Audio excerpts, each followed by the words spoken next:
Hi, welcome to Faith 234. This is our channel with just our impressions, thoughts on the scriptures. We're going to try to do it regularly, hopefully weekly, but we'll see how that goes. So, we came up with the name 234 based on our birthdays. Both born in March. I'm on the 23rd. Lisa's on the 4th. And we thought faith is kind of a common theme throughout all the scriptures, plus it's the first principle of the gospel. So faith 234. So it's kind of our impressions on things that inspire our faith, strengthen our faith, build our faith, etc. So this week we're going to be covering 1 Nephi chapters 1 through 5. And in line with our name, we're going to pick 2 or 3 or 4 topics to cover each time. So this week we've got 4, and we're going to start, well, before we start on that, a little bit about our impressions of what Sariah, and Lehi went through, kind of in comparison to what we went through once we got married. So when I proposed to Lisa, I told her I'd be in school for 2 more years, but that didn't turn out to be the case. So Lisa, you want to remind them of our journey from Utah onward? Okay, the way I see it is a couple of years till I graduated from Utah State, and then we went to Penn State, which I compare with Bountiful. It was beautiful, we loved it there, and we were able to stay there for a little while, and then we had to move on. And when we moved on, we went to Illinois, which turned out to be a great blessing in the long run, but at the time it looked like a big wilderness. And we were there for a long time, and we learned a lot of lessons, but we kind of view it that way, that we left Utah not knowing what we were doing, and where, we knew where we were going, but not what would happen. Had a lot of surprises along the way. And even though we didn't live in a tent, we loaded up everything we had in one moving truck, which wasn't a lot, in our first apartment. And it wasn't full. It was kind of tent-like. Not a lot of furniture in there. So yeah, we had one rocking chair, a couple of ladder back chairs, and then we sat on the floor until we could afford to buy a couch. And so there were a lot of surprises in Pennsylvania, but we loved it there, and I think we progressed a lot, and then it was time to move on. And we weren't really going where we had planned on going. Never thought we'd live in Illinois.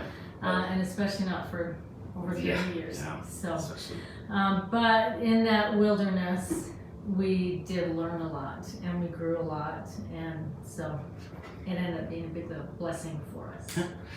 Don't think we had it as hard as Lehi and Sariah, but it was a learning, growing experience, so definitely.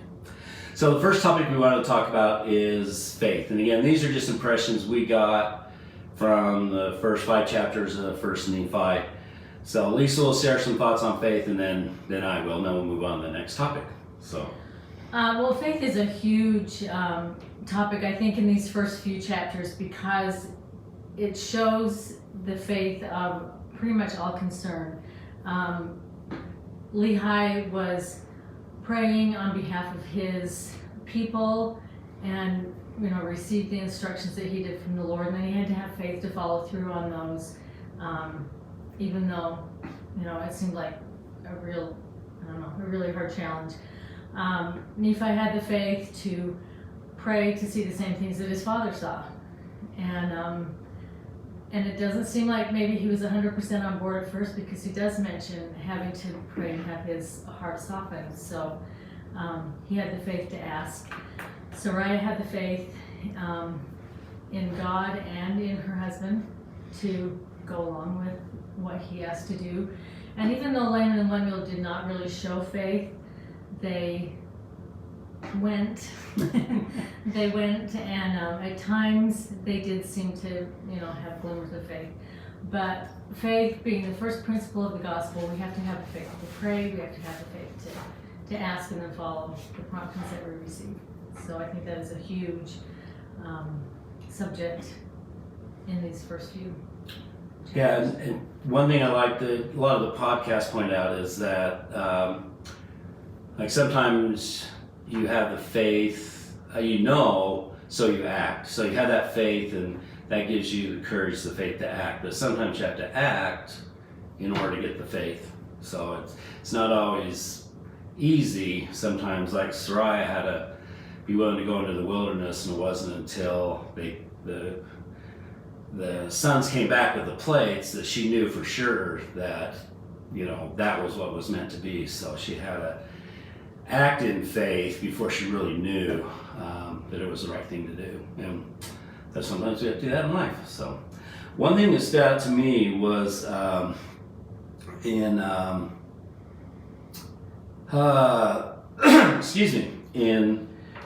chapter 4, the end of chapter 3, after they had tried the second time to get the plates.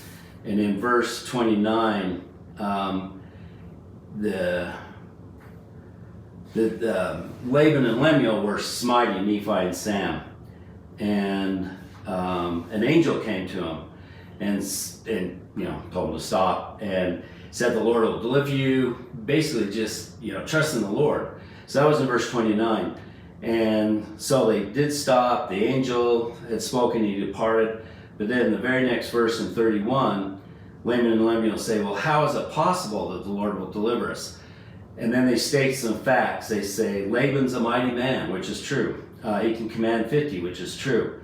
And he can slay 50. So it impressed me that Laban and Lemuel let the facts that Laban was a strong man. He was mighty. He could stop him, get in the way of what the angel had previously told him. And sometimes it's easy for us to focus on the facts or just the impressions, the influences of the world, and focus on those rather than the spiritual. And we see that sometimes in people who struggle with their faith. They focus on the fact that, oh, Joseph Smith did this, so therefore my faith is wavering, or I don't have faith in the church anymore, rather than focusing on the Savior, his teachings, and the things they know to be true based on their faith, rather than what the world says or what the facts say. So facts at times are good, but sometimes they can get in the way. They can be a roadblock to our faith. So. Yeah. Well, and then it just goes on, and Nephi says, I was led by the Spirit, not knowing beforehand what I was going to do. I just had faith. He had faith that the Lord would make a way for it to happen. And so sometimes we have to take that first step into the dark and have the faith to follow through on what we've been told to do. Yeah, like when we moved to Pennsylvania, we had no idea where we were going or what we were doing, and so we had to have faith in the Lord that it would turn out okay. And there were some hiccups along the way, but it actually did. So, all right, the next topic is tender mercies. So we're going to talk about how Lehi introduces that in chapter 1, and then kind of what that means for the entire book. Okay, he says, behold, I will show unto you that the tender mercies of the Lord are over all those whom he hath chosen because of their faith, to make them mighty even unto the power of deliverance. So he tells us at the very first, I'm going to show you through this book and through these teachings the tender mercies of the Lord. Even when things look like they're not going to turn out well, or he says the very first, I have seen a lot of afflictions in my life, but the Lord is good, and I'm going to show you his tender mercies. And then again at the very end of the book, Moroni says, this shows you the tender mercies of the Lord and how he takes care of his people.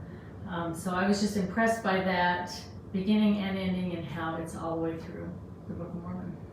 Yeah, it reminded me of what I used to tell students when they're writing a research paper, that they need a thesis statement to explain the purpose of the paper, what they're going to address or talk about. So it might be just, how exercise affects weight loss.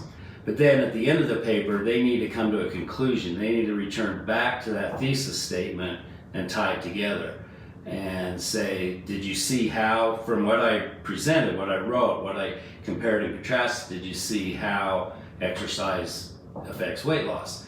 And without that, you're kind of left hanging. But to me, it's amazing that Joseph Smith, a very unlearned person, really did put in a thesis statement at the beginning. Well, he did put it in, but the book has a thesis statement at the first, and then a conclusion that relates to that thesis statement at the very end, where Moroni, pretty much the whole end of chapter 10, talks about the mercies of the Lord and of God and how they were evident through the entire book. So, anything else to add? No. Yeah, and in chapter 1, I just thought it was interesting how the Lehi is told about the destruction, etc. All these bad things are going to happen, but yet he ends the chapter with that thought about mercy, like Lisa said. It was just, he was able to, what I think President Nelson's asking us to do, to think celestial. That he was able to do that, even though he saw the destruction and the problems, he was able to keep that celestial or eternal perspective in mind.